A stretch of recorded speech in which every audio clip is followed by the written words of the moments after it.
Welcome to Camera Ready and Able, the podcast that explores the intersection of media change and personal growth. I'm your host, Barbara Barna-Abel, and my calling is to help you tap into your superpowers to thrive on camera and in life, and to make an impact on the world. This episode is brought to you by the phrase, how to pitch. And here to discuss is returning champion, the pitch master himself, Dave Noll. Dave is a partner in Keller Noll Productions, a TV show creator, executive producer, and two-time Emmy winner with over 60 television shows to his credit, including Chopped, which is currently in season number 54 on the Food Network.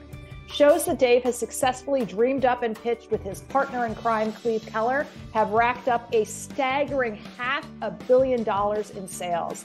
That is a serious metric. Dave is also the visionary in charge, which just happens to be the title of his new book, available in September 2023.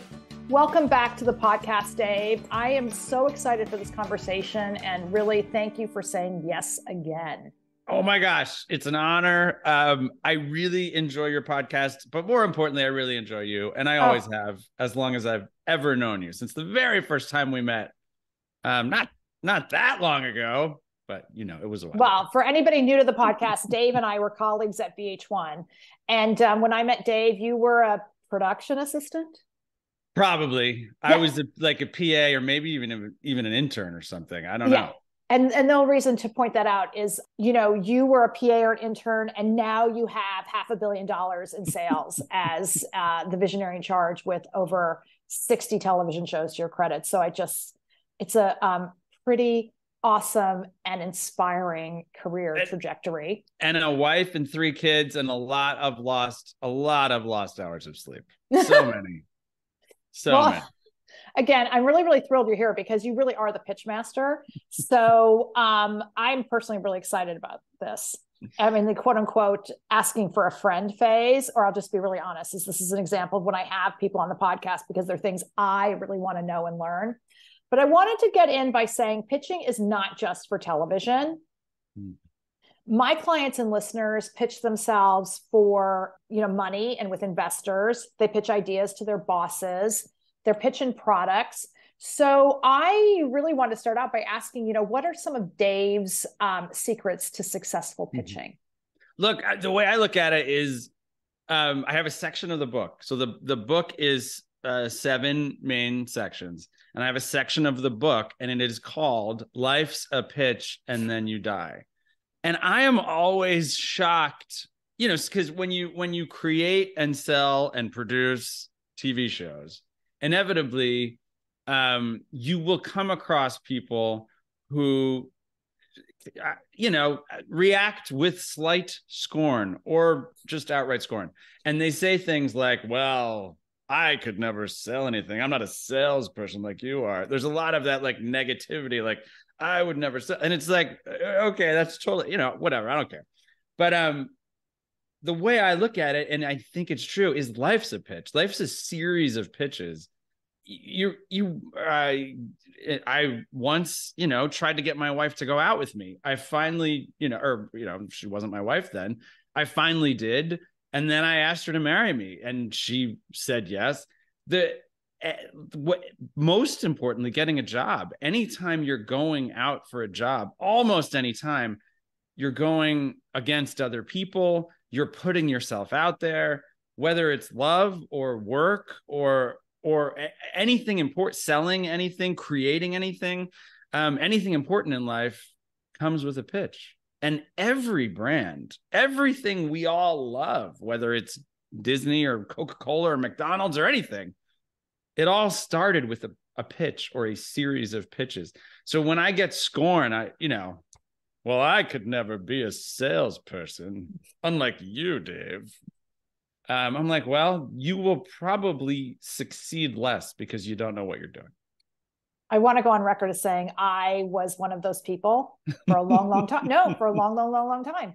And transformative when I started to understand exactly what you just said. One thing that helped me was learning the idea that sales is simply enthusiasm transferred. Absolutely. And that 2, we're in sales all day long. We all are. Exchange of ideas. What do you want to have for dinner? Where do you want to go? 100%. And we all are. Yeah. So once you change your relationship with that, and the S word no longer becomes a dirty or scary word. Yes. And then we can go into, it's like having to believe in what you're selling. And that's where coaching comes in, by the way, Yeah. especially if you're selling yourself. But okay, Dave, so right away, when did you figure out you were good at this?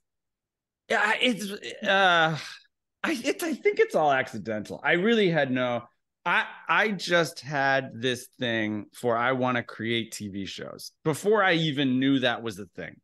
When I was in college, I started the American University had this big empty studio that they didn't really do much with. There was once a week a news thing that the students did on Sunday nights. And at one point there was a game show they did called the Roommate Game. But other than that, it was pretty empty. And junior year, I started a talk show, which was called Midnight with Dave Noll. And what I learned doing that for 40 episodes, 40 hours, was my favorite part of it was the creativity of it. My favorite part of it was creating the show, creating the segments, getting those things, and then getting people to believe in them, and then getting people to help out and launching them, and having somebody go, hey, oh my gosh, I watched that episode. That was really good. That was really cool to me. The amazing part of that story is my brother took over the show. He ended up doing, so he's 4 years younger than me. So he started as the co-host of the show. My co-host became the host. And then after a year, he took over as host, did 100+ episodes. And then I started working with you at VH1. And then my brother came to me and he had all these amazing clips. He was a 10 times better host than me, much funnier. Just much more out there. His creative brain works on this comedic level that mine just doesn't. And so we took his clips, almost sold it to MTV, came extremely close, like and was, shocked, when it didn't go, because it was going to go and they were going to pick up a pilot, and it, like everything in TV, it failed. But then we took those clips and brought them to Comedy Central. And Comedy Central said, we're going to pick up a pilot. So this show that I created in college became a Comedy Central pilot. And then they picked up 10 episodes. And I got my little brother with him. It was his talent. It's his amazing talent. But we got him 10 episodes on Comedy Central. It was one of their first talk shows, if not their first talk show. It was called The Chris Wilde. They changed the title, which was too bad. But it was called The Chris Wilde Show, starring Chris Wilde. And so that was one of the things early on that taught me, oh, this is what I like. I didn't even know there were people who created shows, by the way. I didn't know that. So when I started at VH1, I happened to become a person who kept annoying people that we worked with, like Bill Brand and Lauren Zelaznik and all these people. I just kept saying, hey, what about this? What if we did this? Or this show? What if we did this segment? And I tried to do it in a very nice way, but in a way that all of those things that you were just talking about, you realize very quickly that the goal is to get people to live the show. So when I'm pitching now, we had like 3 big pitches yesterday. My whole goal is to get people to live 2 things. One is live the show. So they are feeling the show. You can't totally, right? Because you need money to launch the show. So it's through my words, through pictures, through video, if we're using a tape of some sort. You're getting them to live the show, but then also live the success of the show.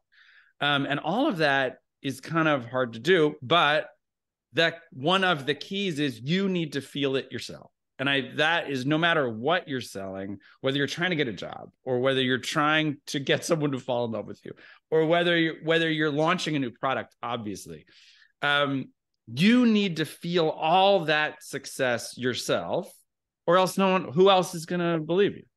Even if you're selling garbage bags, why are your garbage bags the best garbage bags in the history of garbage? You need to feel and live that success so then you can get them to live it with you. I have so many follow-up questions. Go. Okay. So we're launching in now. No particular order, but then relative to yesterday's 3 big pitches and the belief, how do you, and if you could speak for Cleve, sort of like mentally, emotionally, and physically prepare for that pitch, which is different than the practical preparation? Because then I want to get into like how you communicate your pitch, but like, how are you, because you're tapping into your belief, but it's one thing to think about believing. It's another thing to believe. The first of all, well, I mean, just the basics. Like if I have 3 big giant pitches in a day, there is definitely coffee involved. There is definitely coffee involved.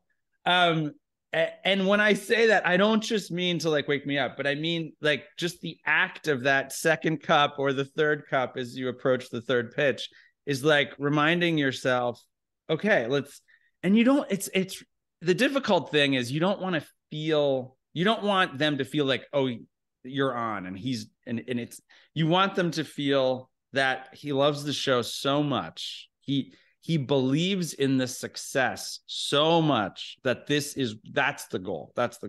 Can you clarify what that means to believe in the success? I think we're landing on something so valuable and powerful here.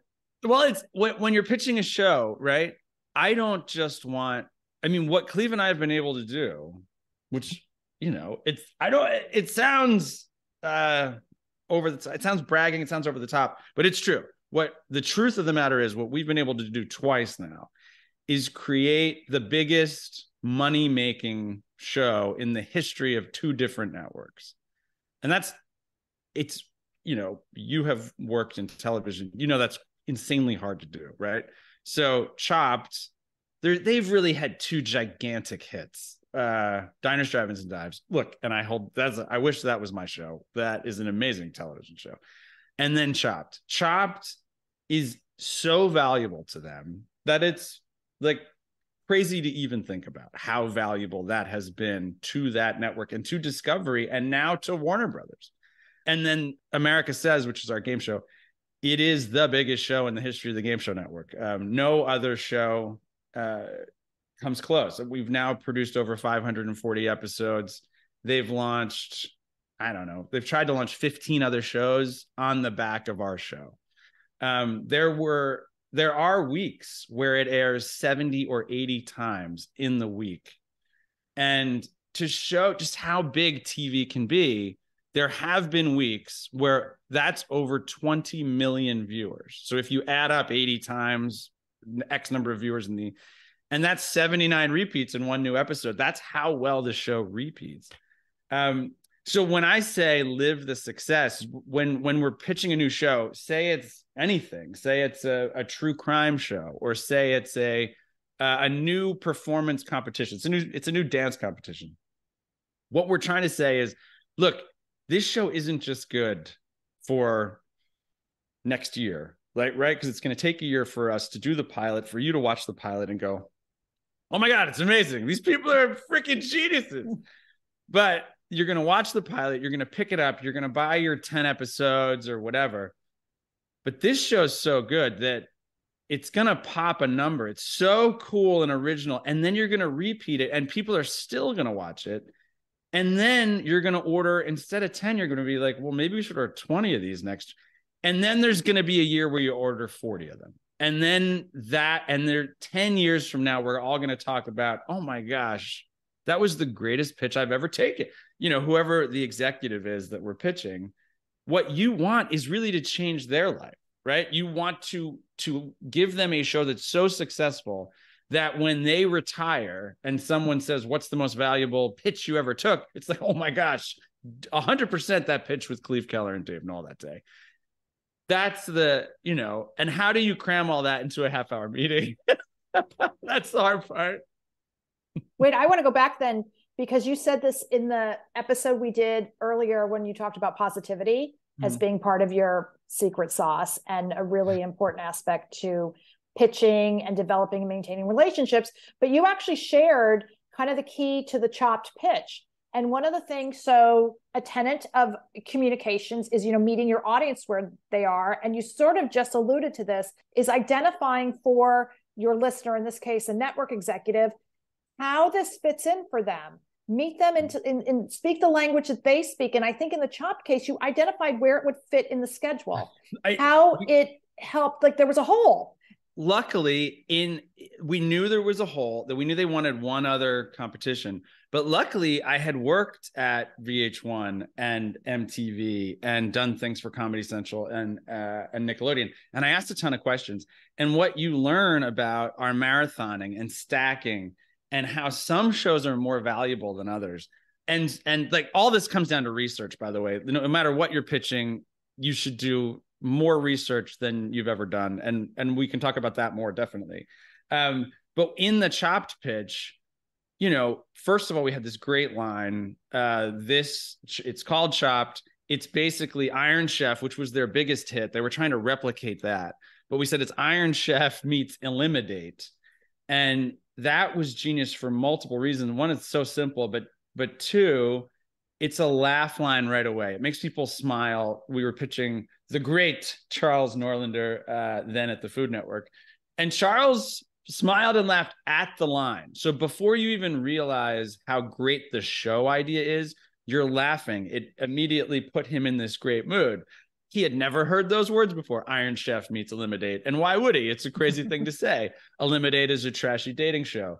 Iron Chef was a high-end cooking competition. Charles Norlander, a high-end, you know, well-dressed, well-spoken human being.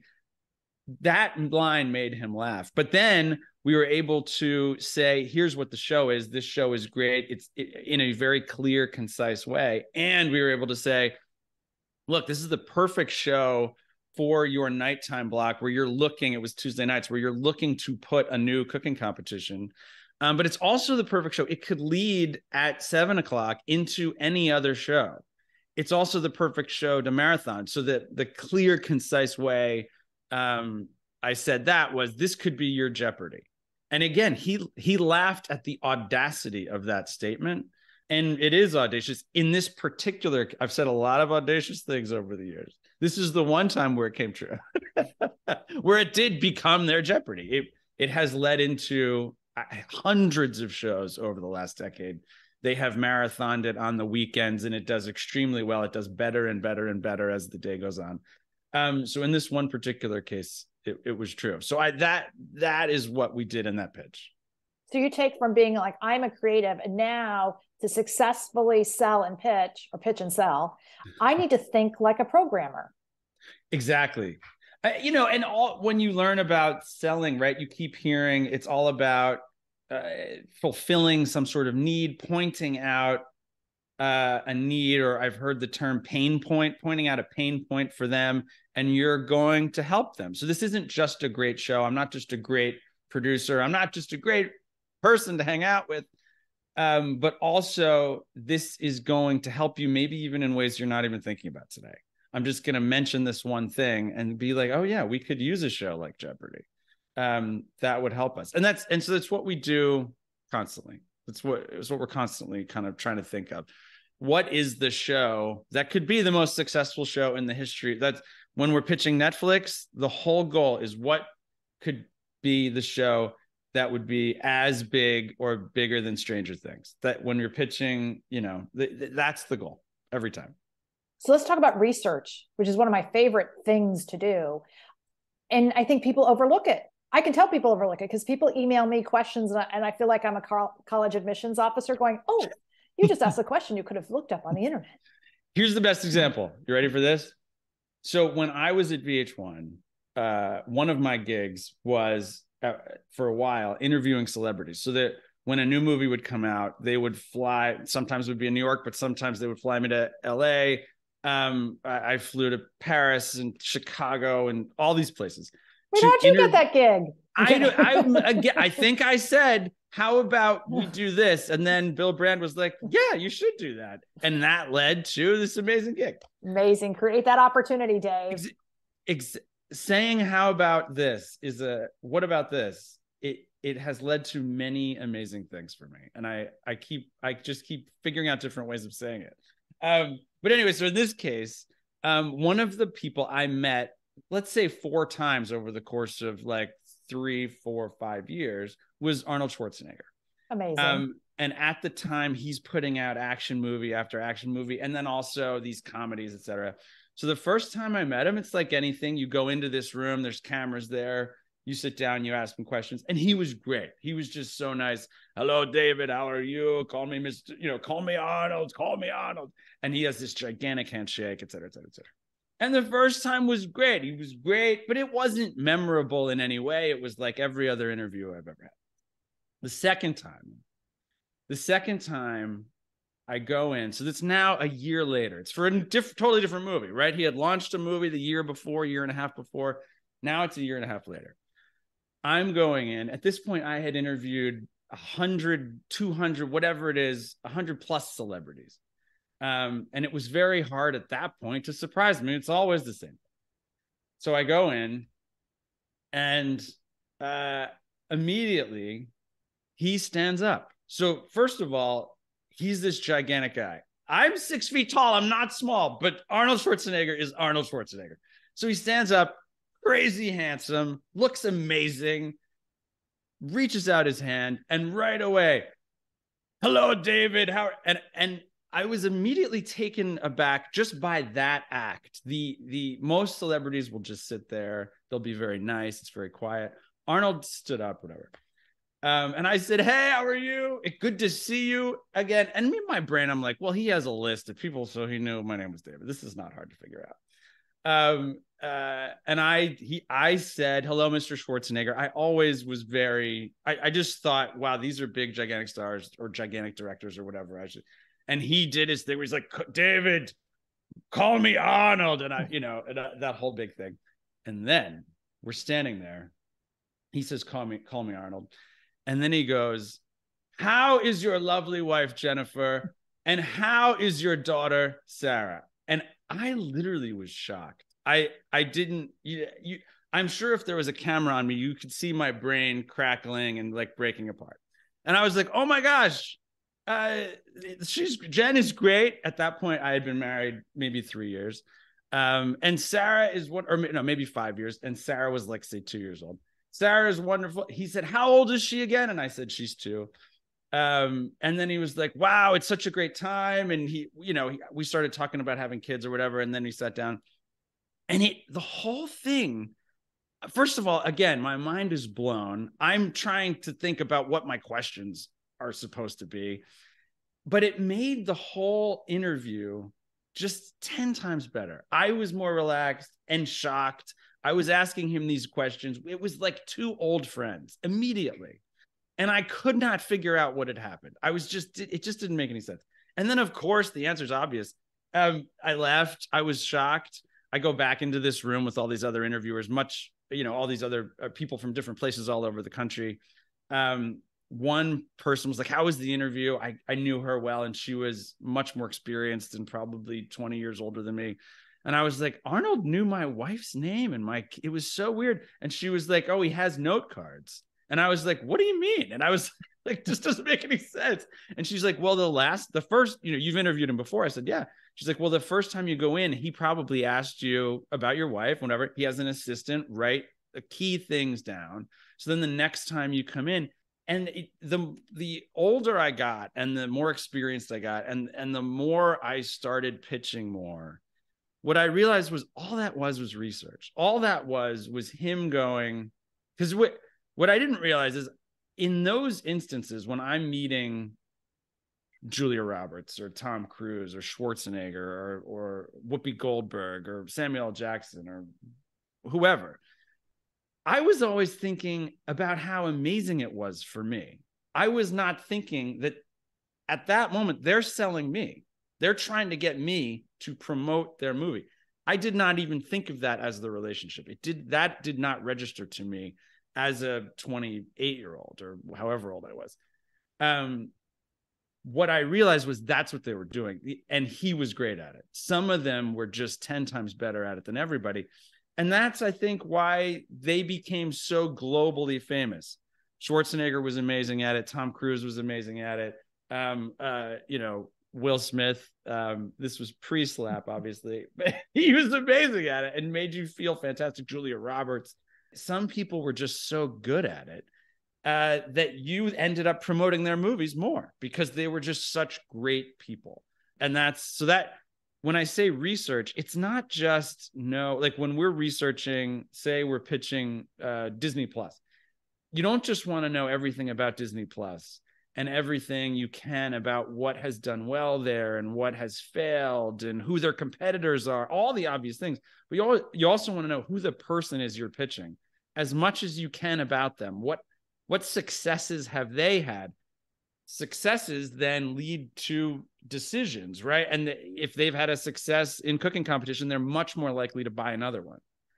If they've had success in performance competition, they're much more likely to buy another one.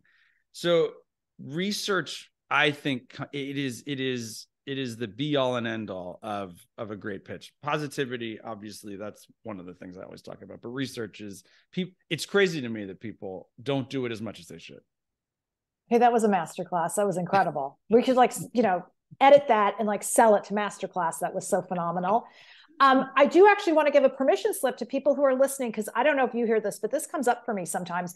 We take for granted that we should be researching people. I research my clients. I mean, who doesn't? Because you want to show up and know. And what I'm getting at is when someone has researched me and I've researched them, people feel good about it. They love to know that you've done your homework. And I'm bringing this up because some people will apologize and say, well, am I allowed to do that? I think it sounds like a little stalkery. And I was like, no, because also it shows the lengths you're willing to go, how hard you will work for something.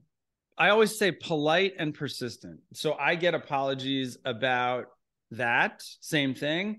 Oh, I'm sorry, but I looked you up. Well, okay. I would have, if we're talking and you were looking to work with us or whatever, I would hope that you knew something. Don't be a moron. Polite and persistent and professional.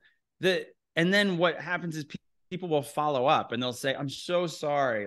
After they've followed up the second time, I'm just following up on a regular basis doesn't show that you're, desperate in any way. It shows that you're professional. That's it. How many emails do I get every day? I don't even know. Some days it is an astronomical amount. I'm going to miss one. I'm not going to be able to reply to all of them. That's just a truth. Cleve replies to a lot, so then I don't have to. We split them up or whatever. But if you're following up with me, you may have to sometimes reach out 3-4 times.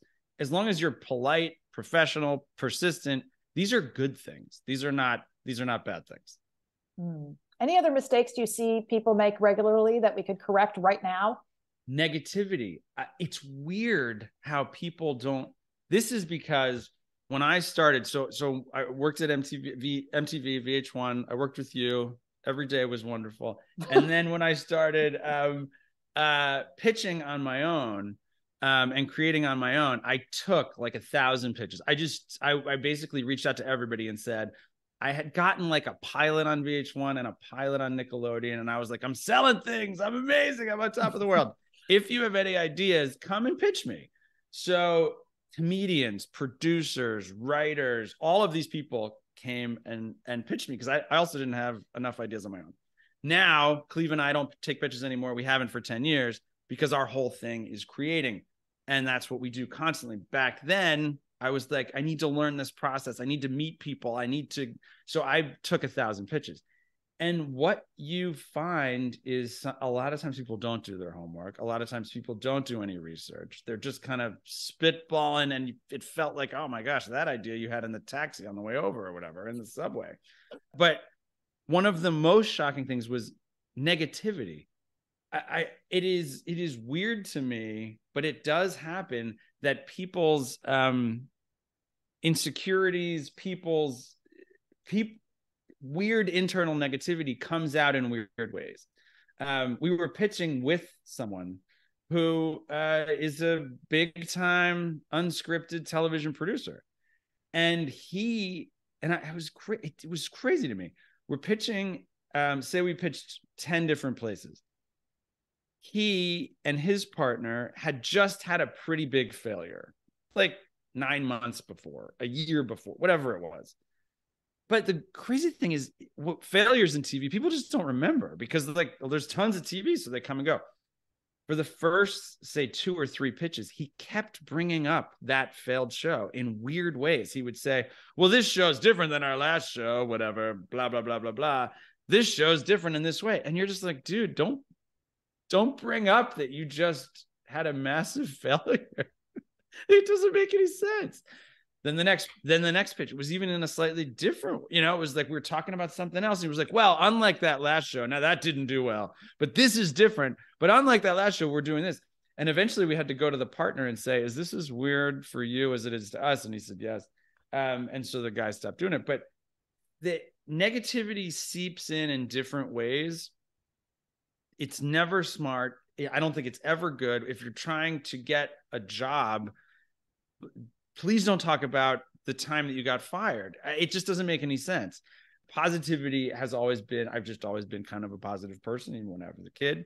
And so it's always kind of seeped in. It's probably one of the reasons why I do so as well as I do. But certainly don't let negativity seep in. Rehearse what you're pitching to someone and say to them, definitely catch any time that I'm being negative and help me flip it into a positive statement. Wait, on that, how do you and Cleve prepare? Like, what is your rehearsal process?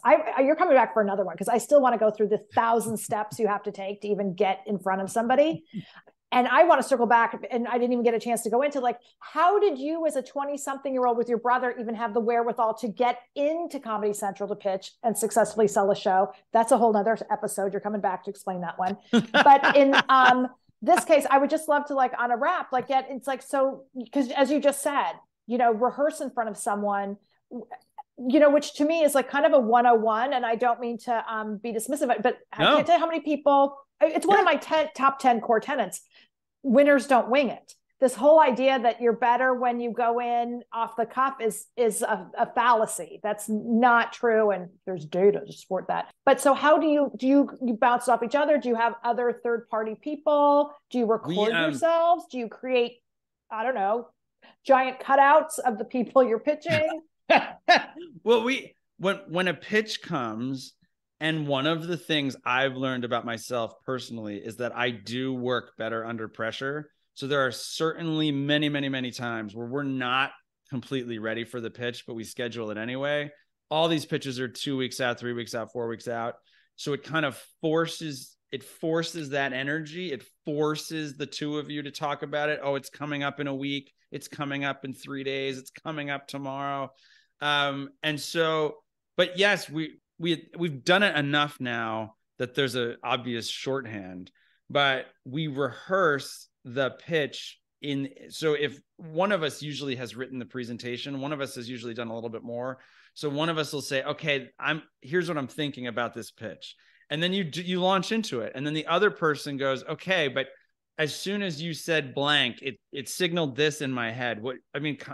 All we're trying to do, not all, but one of the big things we're trying to do is avoid an obvious no, an obvious pass, an obvious, we're not interested. And so you're trying to overcome all the obvious no's before you get to them. So the pitches yesterday, there was one show in particular that I had, done more work on. And I said, okay, here's what I'm thinking.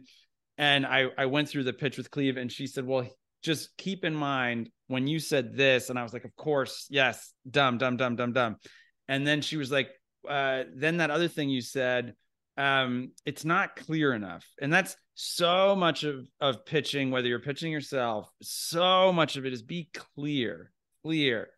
If you're trying to get a job, this is what I say to younger people. If you're trying to get a job in this industry or any industry, what is the one thing that makes you memorable? What is the one thing where as you walk away, and at the end of the day, they're probably going to interview whatever it is, 20 people, 100 people, whatever, or they've taken 200 resumes. Now they're interviewing 5 people, or they're interviewing 20 people, whatever it is.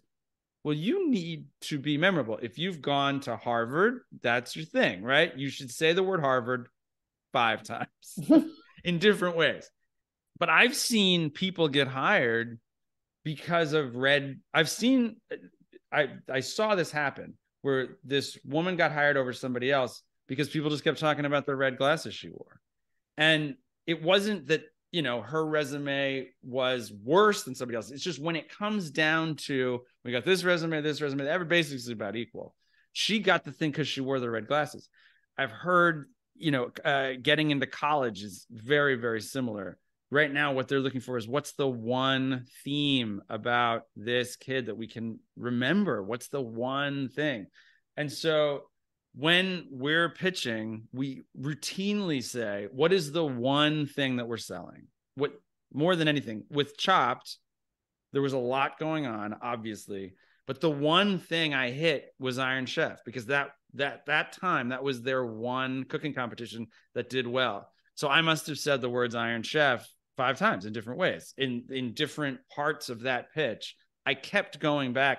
And so you don't have to say the obvious, right? You don't have to say, hey, Iron Chef is crushing it for you. Iron Chef is rating every single week, because they know that. There's stuff that they know.